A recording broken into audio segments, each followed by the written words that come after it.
Boys and girls of every age, wouldn't you like to see something strange? It's spooky season!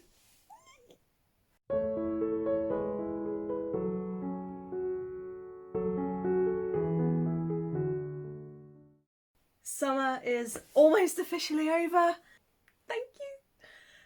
As I've said many times, I like summer, I like the sun. I do not like hot weather and I do not like the heat that comes with the sun. But we are now setting into my absolute favourite time of the year where we have, well, I say pumpkin spice lattes, but I don't like pumpkin spice latte, so. But it's tea weather, it's jumpers and hats and coats and that really lovely smell of rain when all the leaves are on the ground and then it rains and you get that really earthy, dampy smell, and it's just, oh, it's nearly autumn. Well, autumn if you're UK based, but if you're wrong, it's fall. So I'm going to go through some of the books that I would like to get to. This is not a concrete list, I don't have to get to these, but it'll just be nice if I can try and get to as many of these books as I can throughout that season. Some of these are very much October specific and are books that I have shoehorned away for Gothtober, which is a really awesome readathon that I take part in, and some of these are just what I feel give autumnal type vibes. And to me, autumnal vibe books are dark fantasy, like dark retellings specifically, moody books, anything to do with the supernatural. But yeah, those are kind of what I tend to read during the autumn months, are just sort of darker, moody reads. I'm not really a dark academia. And he said dark My Hero Academia then. I'm not really a dark academia type person, but I am thinking of getting Babel or Babel. I cannot remember how it's supposed to be pronounced. I'm thinking about getting it just to try for like November or something. But yeah, I know a lot of people read a lot of dark academia in this time of year, but no, for me it's very much dark fantasy and fairy tale retellings, and the supernatural is my kind of Halloween autumnal vibe. I am going to skip September for now and go straight to October, so I'm focusing on the sort of spooky horror type books. Well, not even horror, I don't do horror.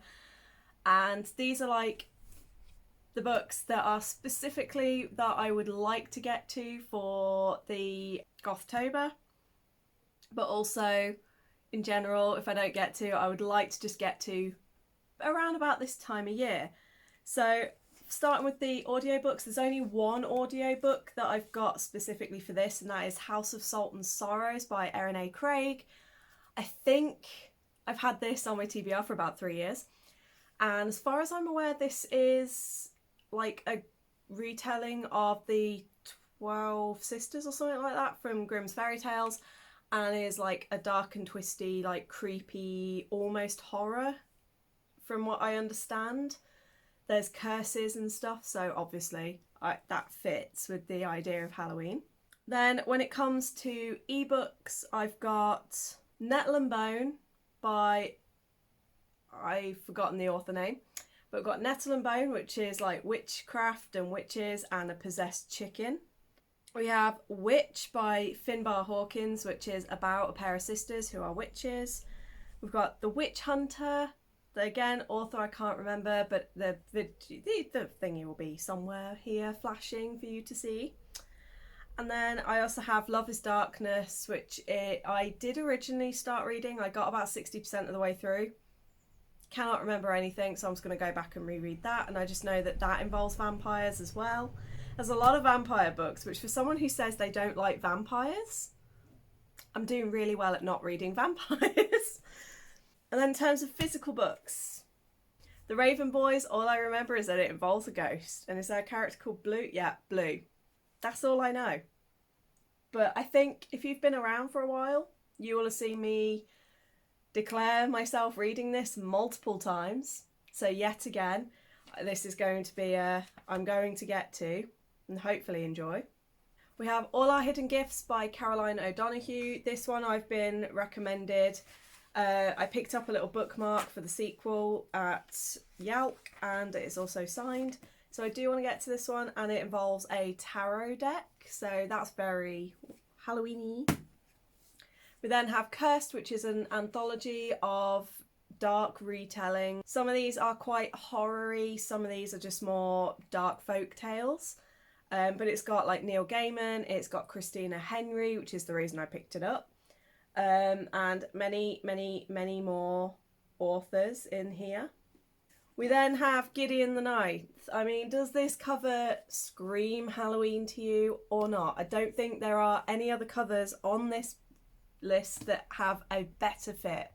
So, lesbian necromancers in space, from what I am aware of. And apparently, oh my god, how tiny is that writing? Oh god. But apparently, like, you either love or hate this book. I'm really hoping I fall under the love because I am desperate to be on the hype train for this. Then I have a double threat. So I've got All of Us Villains that I am currently in the process of rereading. I gave it 5 stars before. Let's see if I give it again. And I also have All Our Demises as an arc that was kindly sent to me on NetGalley. So I'd like to read both of them. And then the book's probably going to kill me. Empire of the Vampire, J. Kristoff. I picked it up at Yelp. I haven't yet started reading it, even though I really wanted to, but COVID had other plans for me. And yeah, this one I want to get to primarily because my mate Yaz really wants me to get to it. But also, it is a hunking chonker, so I want to get to it soon. And again, this is very Halloween-y, dark, spooky, perfect vibes, so why not? And then for the rest of the season, as I said, I've told you my sort of vibes and what I go for, so breaking it into the categories, we've got dark retellings, and for that on the audiobooks I've got Grim Tales, which is a collection of grim tales that have been reworked, I don't think they're retellings, I think this is I think this is Philip Pullman's like own interpretation of the stories rather than retellings. So I've got the Philip Pullman Grimm's Fairy Tales. We then have Red Hood by Elena K. Arnold, which is a Red Riding Hood retelling. And those are like the 2 audiobooks that I think are going to give me those sort of cozy dark fantasy. And then in terms of ebooks, we have Sisters Grimm, which I think follows like the Grimm brothers themselves, but they've reimagined them as sisters. But I'm aware that this one is kind of like, I'm pretty sure it's kind of just a retelling on the people. And we have the Wicked Fox duology by Kat Cho. I read Wicked Fox when it first came in my Fairy Loot box, like I think about August 2019. And then I never got around to reading the second one, so I recently got both for like £3 on Kindle. Those are like a twist on the classic folk tales from Asia. And I know it's not South Korea specifically that has the legends of the nine-tailed fox, but these books are set in Korea, so that's why I was saying South Korea. And then for books, we have The Bone Spindle, which I think is Sleeping Beauty retelling. But it just that kind of looks very autumnal to me. Like maybe winter, but autumn, spooky autumn, winter. Maybe like this could be a November read leading into winter, into Christmas. We then have To Kill a Kingdom, Alexandra Christo, and I'm rereading this.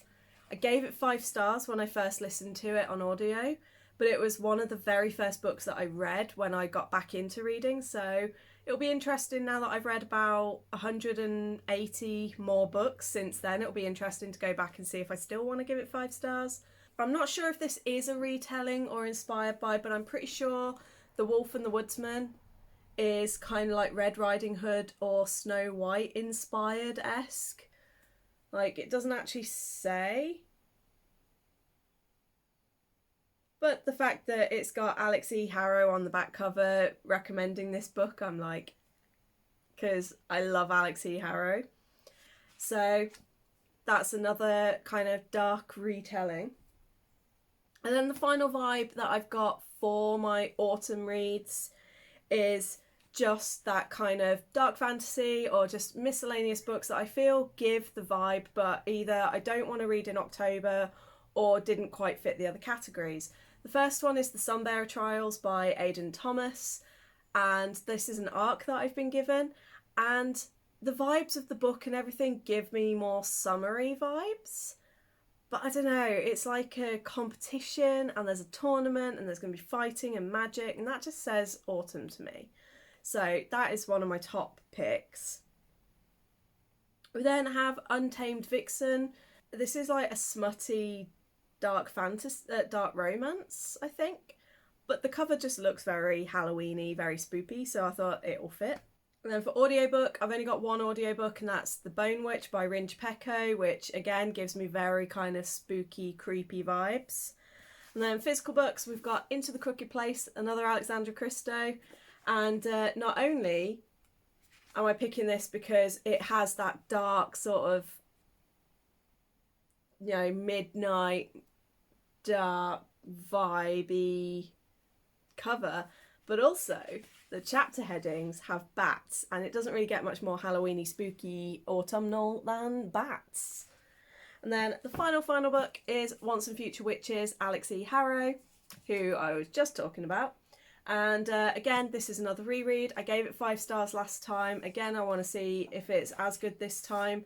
And this time, I don't normally like to write in and annotate my special editions, but because I did love this book, I am thinking about annotating it this time.